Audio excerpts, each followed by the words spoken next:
Ending episode 12 kemarin benar-benar sangat mendebarkan. Semua karakter utama ditunjukkan terdesak, dari mulai Gaon yang dikepung Jukchang sampai Yohan yang dihadapkan pistol oleh Suna bersama dengan tangan kanannya. Dan oleh sebab itu, pembahasan analisis dan preview kali ini akan sangat seru dan kalian harus simak baik-baik ya. Lalu kalau ada kesalahan atau kalian punya pendapat lain, silahkan tulis di kolom komentar. Tapi sebelum kita masuk ke pembahasannya, bantu channel ini dengan cara menekan tombol subscribe-nya ya, agar Mimin tetap semangat memberikan konten-konten menarik untuk kalian semua. Gomawo. Preview ini dibuka dengan Suna bersama para anggota yayasan. Suna mengatakan, Hakim Oh bersiaplah. Dan Shin langsung menunjukkan di mana kini Hakim Oh sudah berada di hadapan mereka semua. Dan para dedengkot yayasan tersebut terlihat senang merayakan adanya Hakim Oh di hadapan mereka. Hal ini tentu dilakukan karena sepertinya plot yang terpotong pada episode 11 kemarin akan menunjukkan Hakim Oh yang rela menjadi babu yayasan hanya agar dirinya menjadi hakim utama pada persidangan online, menggantikan Yohan tentunya.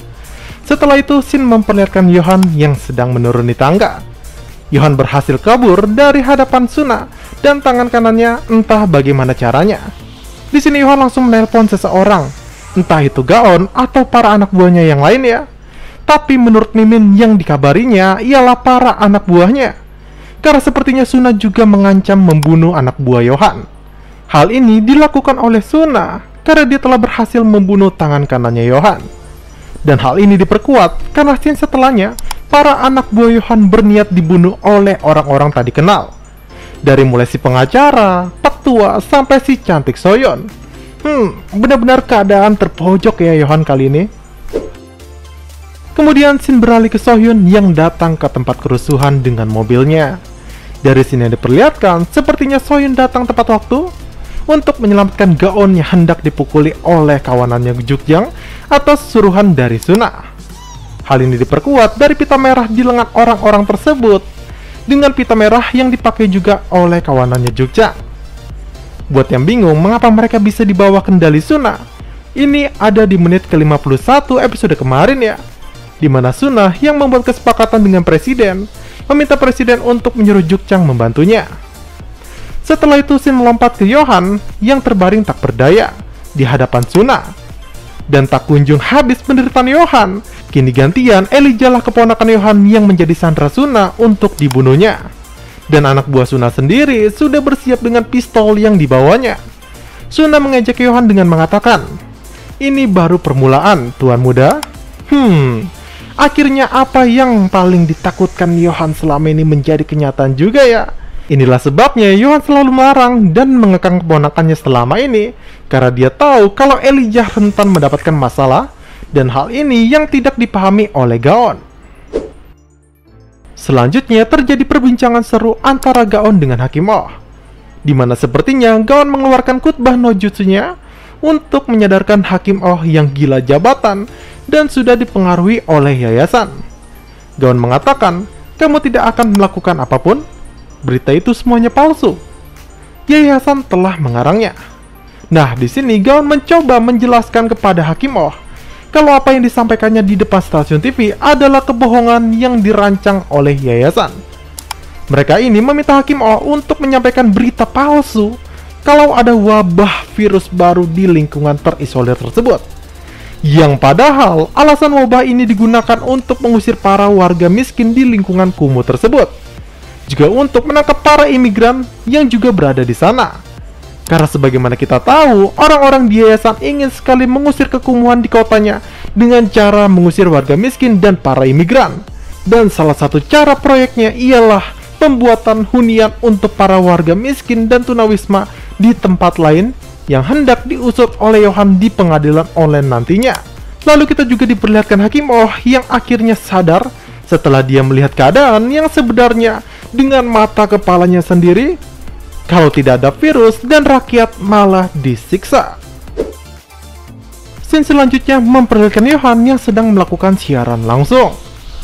Tapi sayang, siarannya tersebut disabotase oleh kepolisian, dan kita pasti tahu siapa dalang utamanya, yakni presiden, karena dialah pemegang kendali atas kepolisian dan badan intelijen negara. Dalam dialognya, Suna mengatakan, Jika tidak ada panggung, dia hanya seorang pria biasa. Dimana maksud perkataan ini ialah Johan tidak akan bisa berbuat apapun tanpa dukungan dari rakyat, dan dukungan dari rakyat tersebut didapat Johan dari siaran langsung persidangannya, bukan? Jadi jika siaran langsung persidangan dihentikan, maka akan memutus dukungan publik kepada Johan, dan Johan pun menjadi bukan siapa-siapa lagi tanpa rakyat yang mendukungnya. Kemudian scene memperlihatkan Soyeon yang kini berhasil menemui Jung Yosef, salah satu korban selamat dari terbakarnya gereja dahulu kala. Kalau dilihat dari potongan gambar yang kurang jelas ini, sepertinya dia terlihat cukup muda, dan karena sebelumnya Soyeon mengatakan kalau Yosef salah satu petugas gereja, kemungkinan dia salah satu dari 3 orang pastor atau petugas gereja ini. Antara 2 pastor ini, atau bisa jadi dia petugas yang mengetahui kebakaran pertama kali, lalu membuka pintu.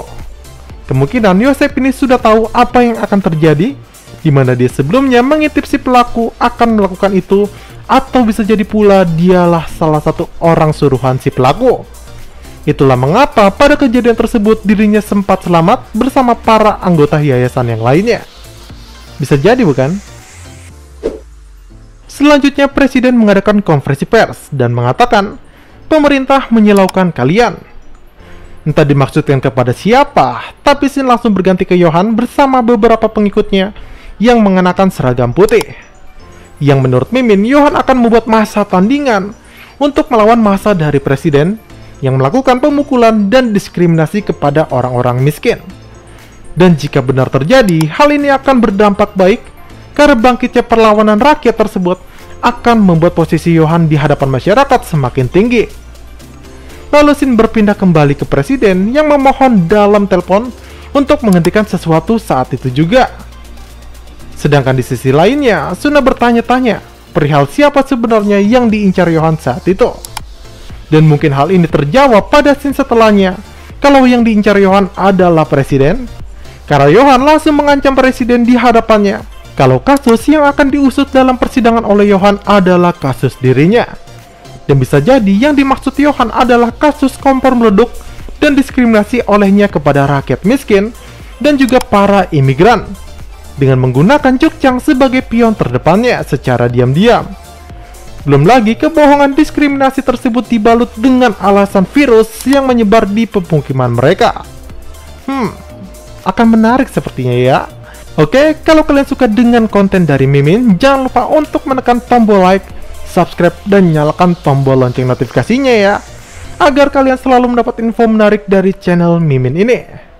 Oke, saya Mimin Chandra Montomit. See you, sahabat Micampedia.